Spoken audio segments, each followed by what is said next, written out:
يجب علينا أن نتنبه جيدا إلى ما يراد بنا من كيد وما يراد بنا من شر. فأروني في مصر الكنانة، مصر الذي قال عنها رسول الله صلى الله عليه وسلم: أهلها في رباط إلى يوم القيامة. من يقول عن مصر أنها أمة كافرة؟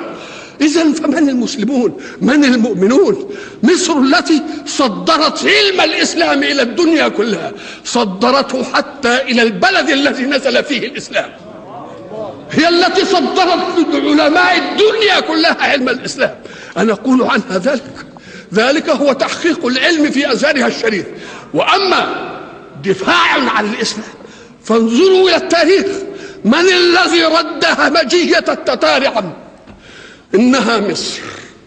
من الذي رد هجوم الصليبيين على الإسلام وعلى المسلمين؟ إنها مصر. وستظل مصر دائما رغم أنف كل حاقد أو حاسد أو مستغل أو مستغل أو مدفوع من خصوم الإسلام هنا أو خارج هنا. إنها مصر ستظل دائما.